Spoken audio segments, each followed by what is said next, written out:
El-Fadis mempersembahkan serial Ngobrol Siroh Sahabat bersama Ustadz Henry Lensa, LC MTHI. Bismillahirrahmanirrahim. Assalamualaikum warahmatullahi wabarakatuh. Alhamdulillahi rabbil alamin. Wassalatu wassalamu ala ashrafil anbiya'i wal mursalin. Sayyidina wa maulana Muhammadin wa ala alihi wa ashabihi ajma'in. Teman-teman yang dimuliakan Allah Subhanahu wa taala, sahabat kita kali ini adalah Abu Ubaidah ibn Jarrah. Naam, ia seorang tokoh kaum muslimin yang menjadi kebanggaan seluruh kaum muslimin, menjadi kebanggaan Nabi Muhammad sallallahu alaihi wasallam. Abu Ubaidah, ia terkenal dengan panggilan Abu Ubaidah, padahal namanya adalah Amir. Amir ibn Jarrah ibn Hilal ibn Uhaib ibn Al-Harith ibn Dhabbah ibn Fihir. Jadi ketemu dengan Nabi, nasabnya di Fihir. Nah, Al-Qurashi. Dia masih dari kabilah Quraisy. Dia sahabat yang hidup dalam keadaan sederhana, tidak memiliki banyak kekayaan, tetapi dia memiliki kecerdasan, keahlian dan kepintaran ia gunakan untuk menegakkan kalimat Allah Subhanahu wa taala. Ketika perang Uhud berkecamuk, maka Abu Ubaidah menyaksikan bagaimana Rasulullah Shallallahu alaihi wasallam dihujani anak panah, tombak, sehingga Rasulullah SAW pun terluka. Helm penghalang, pelindung yang digunakan Rasulullah SAW terpecah dan melukai Rasulullah SAW sehingga potongan besi masuk ke pipi Rasulullah SAW. Maka Abu Ubaidah bergegas untuk mencabut potongan besi tersebut. Bukan dengan tangan karena dikhawatirkan menyakiti Rasulullah sehingga digunakanlah gigi. Saking kerasnya dan dalamnya potongan besi tersebut, ia gunakan giginya untuk mencabut, tapi giginya akhirnya tumbang. Gigi serinya yang dua itu tumbang dua-duanya sehingga ompong gigi depan bagian atasnya, gigi serinya. Dia rela ompong demi menyelamatkan Rasulullah Shallallahu alaihi wasallam karena tidak tega sedikit pun melihat Rasulullah Shallallahu alaihi wasallam terluka. Pada satu saat datang utusan dari Najran. Najran itu dekat dengan Yaman.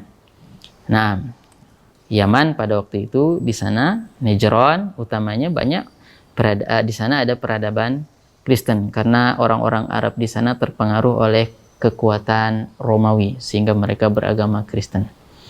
Nah, mereka datang menemui Nabi Muhammad SAW di Madinah dan mereka meminta satu permintaan. Apa permintaannya? Ib'as lana mualliman yu'asikah yu'allimuna al-islam wa sunnah.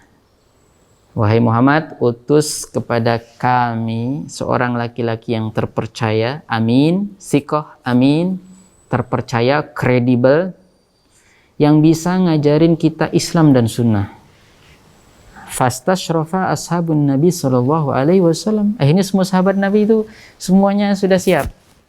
Nah, ini kan jadi utusan delegasi orang kepercayaan Nabi Muhammad sallallahu alaihi wasallam. Semuanya ingin, padahal kan menjadi unjuk gigi itu sebetulnya nggak diajarkan Nabi, tapi ini rekomendasi dari Nabi, orang yang terpercaya ini yang akan diutus sama Nabi. Akhirnya Nabi mengatakan, inna likulli ummatin aminan wa aminu hadhil ummah Abu Ubaidah.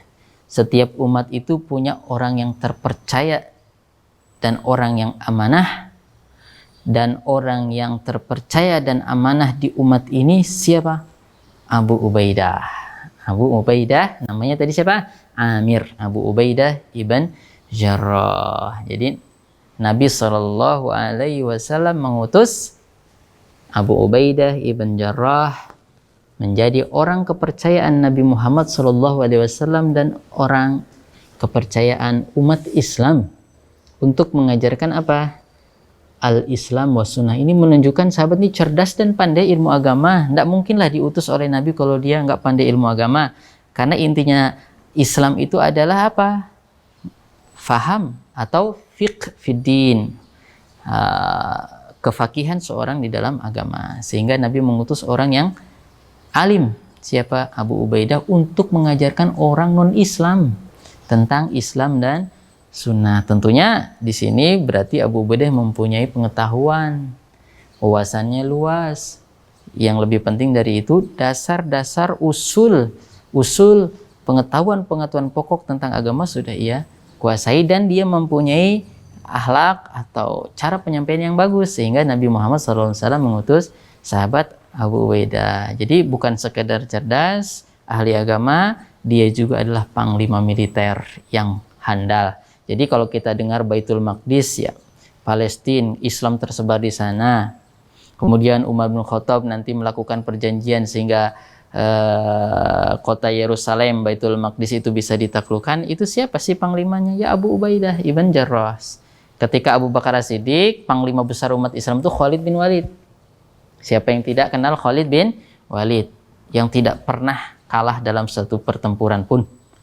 Tetapi ketika Abu Bakar As-Siddiq meninggal, Umar bin Khattab naik tahta dan dibaiat menjadi khalifah bagi umat Islam seluruhnya.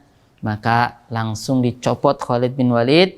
Umar ingin mengganti dengan Abu Ubaidah, karena memang Nabi SAW sudah percaya terhadap Abu Ubaidah. Bukan berarti tidak suka Khalid bin Walid, tapi Umar ingin mengajarkan bahwa kemenangan bukan hanya sekedar di tangan Khalid bin Walid. Ini juga bisa. Lihat orang satu ini Abu Ubaidah. Sehingga benar, Khalid bin Walid menerima, tidak marah, tidak kudeta, tidak mengatakan apa-apaan. Saya nggak punya dosa, nggak punya salah. Kok tiba-tiba pangkat saya dicoplok atau diapain itu ya? Kalau bahasa sekarang itu apa namanya? Pokoknya dicopot dari jabatan. Kalau ada kesalahan, mungkin nggak ada kesalahan secara umum, walaupun ada sih beberapa khilaf antara Khalid bin Walid dengan Umar bin Khattab dalam beberapa masalah. Nah, tetapi Abu Bakar tetap menjadikan Khalid bin Walid sebagai panglima besar umat Islam. Nah, istihad Umar, Khalid bin Walid diganti oleh Abu Ubaidah. Abu Ubaidah pun menjadi pengganti Khalid bin Walid dan sebaik-baik pengganti. Jadi kota Syam, alhamdulillah ditaklukkan oleh Abu Ubaidah.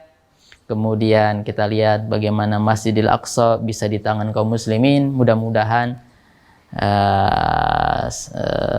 Masjidil Aqsa tetap berada di tangan kaum muslimin walaupun suasana sekarang sudah menyedihkan. Jadi kata Nabi, ciri kiamat itu penaklukan Baitul Maqdis, dan penaklukan pertama Baitul Maqdis di zaman Umar bin Khattab. Siapa waktu itu panglimanya? Abu Ubaidah ibn Jarrah. Nah, kita harus berterima kasih kepada Abu Ubaidah bin Jarrah, sehingga ketika terjadi penyakit atau ta'un itu wabah ta'un yang sangat meluas, Abu Ubaidah tidak mau meninggalkan Syam, padahal Umar bin Khattab memerintahkan agar ia meninggalkan kota Syam ke Madinah. Tapi ia tetap kokoh jihad fisabilillah, tidak meninggalkan anak buahnya, prajuritnya. Dan kata Nabi, orang yang mati karena wabah dan dia sudah di situ ya nggak usah keluar.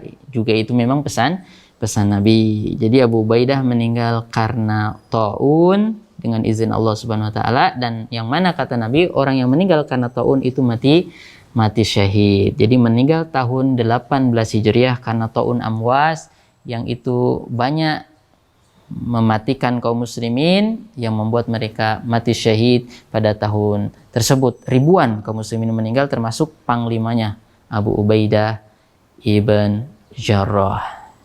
Semua ia berikan untuk Islam. Kecerdasannya, kepiawaiannya, harta, jiwa, semua ia setorkan untuk Islam. Ya wajar saja kalau Nabi Muhammad SAW sudah ngasih tiket kepada Abu Ubaidah untuk masuk surga. Kalau Abu Ubaidah memang udah dapat tiket masuk surga. Kalau sampean, saya, ya walaupun sudah punya ustadz, punya ulama, mungkin bisa baca kitab, ngapal nahwu shorof, belum tentu masuk surga. Jangan sombong-sombong, sudah punya tiket masuk surga. Kalau Abu Ubaidah bolehlah, karena sudah dapat rekomendasi dari Nabi Muhammad Sallallahu Alaihi Wasallam. Itulah Abu Ubaidah, tiru keberaniannya, tiru pengorbanannya, tiru cita-citanya, yang mana Nabi berpesan kita akan menaklukkan Romawi Persia. Salah satu tokohnya adalah Abu Ubaidah yang menaklukkan salah satu bagian dari Imperium Romawi, yaitu kota Syam.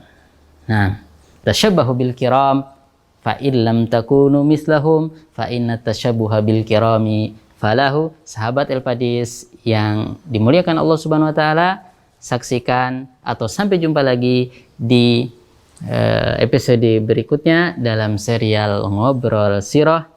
Assalamualaikum warahmatullahi wabarakatuh.